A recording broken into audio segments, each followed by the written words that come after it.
আসসালামু আলাইকুম, সবাইকে শুভেচ্ছা এবং অভিনন্দন।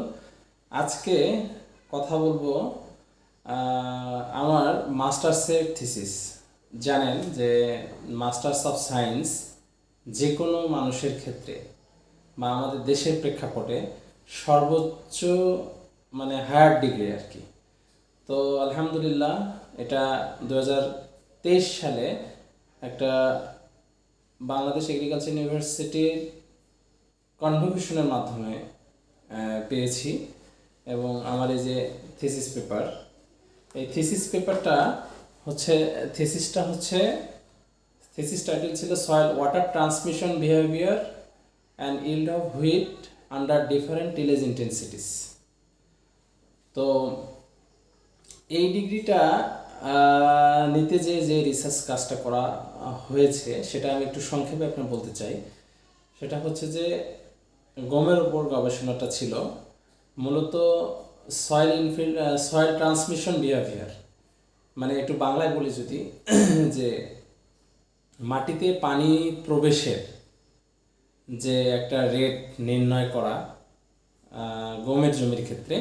এবং সেই সাথে আরেকটা অবজারভেশন হচ্ছে যে ট্রিটমেন্ট ছিল 6টা অবশ্য, RCBD মানে র্যান্ডমাইজ কমপ্লিট ব্লক ডিজাইনে এটা করা হয়েছে 6টা ট্রিটমেন্টে।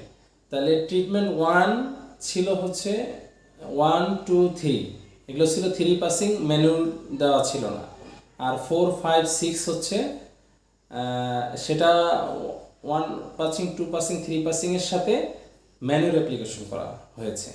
তো এখানে লোয়েস্ট ইল্ড যেটা হয়েছে মানে T1 এর যেটা মানে 1 পাসিং ম্যানুয়াললেস, সেটাতে গমের ফলন আসছে হচ্ছে 2.7 টন পার হেক্টর। আর সর্বোচ্চ ইল্ড যেটা আমরা 3 পাসিংয়ের সাথে ফার্মইয়ার্ড ম্যানুয়াল অ্যাপ্লিকেশন করেছি, সেটার ফলন আসছে হচ্ছে 3.9 টন পার হেক্টর। সেই সাথে যে ইনফিল্টারেশন রেটটাও দেখা হয়েছে।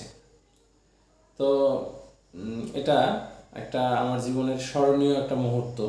2023 সালে কনভোকেশনের মাধ্যমে মাস্টার্স প্রোগ্রামটা সমাপ্ত করতে পারছি এবং থিসিস পেপার এটা এটা খুবই একটা আনন্দের একটা ব্যাপার যে মাস্টার্সে একটা গবেষণার মাধ্যমে শেষ করা। আপনারা দোয়া রাখবেন এই ধারা অব্যাহত রেখে যেন আরও হায়ার কোনো ডিগ্রি নিতে পারি এবং দেশ ও দশের ক্ষেত্রে যেন উপকারে আসতে পারি। আল্লাহ যেন আমাদের সেই তৌফিক দান করেন। ধন্যবাদ সবাইকে।